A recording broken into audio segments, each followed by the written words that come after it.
Hello students, welcome to our channel. तो आज की इस वाली वीडियो में हम क्लास 10th की इंग्लिश की वर्कशीट नंबर 23 सॉल्व करने वाले हैं, जो कि 31 अगस्त की है। यहाँ पे डेट मिस्टेक है यहाँ पे थोड़ी सी। तो आज हम फर्स्ट फ्लाइट जो आपकी बुक है उसके अंदर पोएम नंबर 2 पढ़ने वाले हैं, जिसका नाम है फायर एंड आइज। और रॉबर्ट फ्रॉस्ट द्वारा ये जो पोएम है लिखी गई है। हमने जो पिछली वाली पोएम पढ़ी थी डस्ट ऑफ स्नो, वो भी रॉबर्ट फ्रॉस्ट द्वारा ही लिखी गई थी। तो इस पोएम के अंदर 2 सेंटेंस हैं। पहले हम पहला स्टेंजा पढ़ते हैं। स्टेंजा 1 हमें कह रहा है some say the world will end in fire, some say in eyes. क्यों? इस लाइन का मतलब है कि कुछ लोगों का मानना है जो कि इस अर्थ पे रहते हैं कि जो ये वर्ल्ड है यानी कि जो ये अर्थ है वो कैसे एंड होगा, कैसे ख़त्म होगा, उसका विनाश कैसे होगा।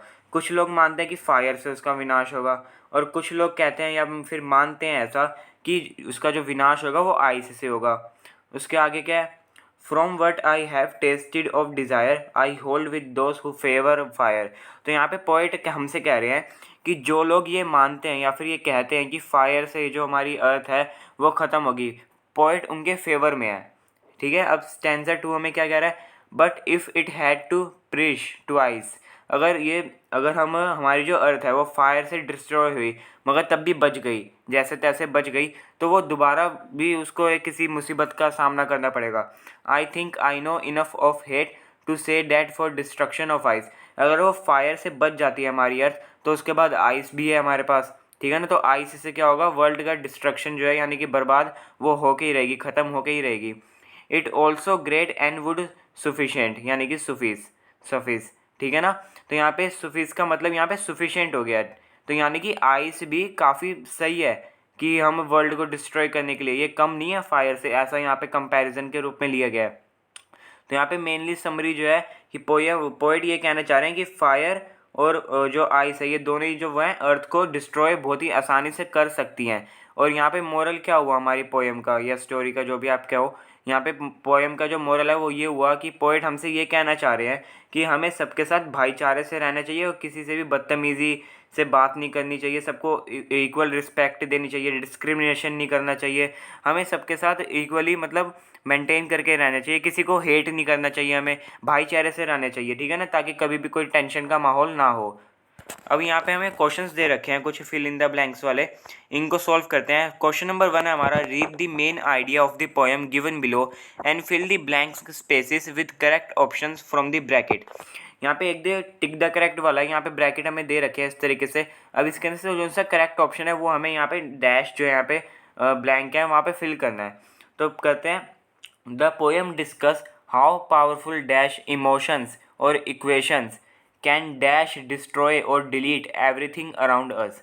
तो पहले वाला जो हमारा डैश है उसके अंदर आएगा इमोशंस, यहाँ पे इक्वेशंस है और इमोशंस है, तो करेक्ट वाला क्या होगा हमारा emotion. The poem discuss how powerful emotions can destroy everything around us. तो यहाँ पे डिलीट है, एक डिस्ट्रॉय है, तो यहाँ पे करेक्ट क्या होगा? डिस्ट्रॉय। अब आगे चलते हैं। The poet is of the opinion that dash rain or fire of desire and dash eyes or petals of hated are dash sufficient or less to end the world twice. तो पहले वाला जो हमारा dash है उसके अंदर आएगा fire, then second वाला जो डैश है उसके अंदर आएगा हमारा आइस, थर्ड वाला डैश है उसके अंदर आएगा हमारा सफिशेंट। तो यहाँ पे फुल स्टॉप आ रहा है। अब ये जो हमारी लाइन बनी है वो क्या बनी है?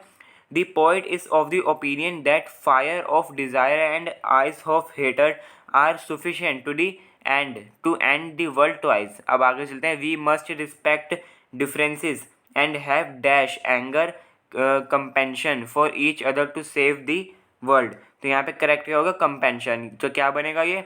We must respect differences and have compassion for each other to save the world. तो आपको यहाँ पे मैं दोबारा बता देता हूँ कि फर्स्ट वाले में होगा हमारा इमोशंस, सेकंड में होगा हमारा डिस्ट्रॉय, थर्ड में होगा हमारा फायर, और फोर्थ में होगा हमारा आइस, फिफ्थ में है सफिशिएंट, और जो हमारा सिक्स वाला लास्ट हुआ है कंपेंशन। अब आगे चलते हैं क्वेश्चन नंबर 2 पे। वो क्या है? Identify the rhyming scheme from the underline words in the poem given above. तो हमें राइमिंग स्कीम बतानी है जो स्टेंजास दे रखे थे दोनों उनमें से। तो पिछली वर्कशीट के अंदर मैंने आपको ये डिटेल में एक्सप्लेन करके बताया था कि कैसे फाइंड करते हैं, कैसे आइडेंटिफाई करते हैं।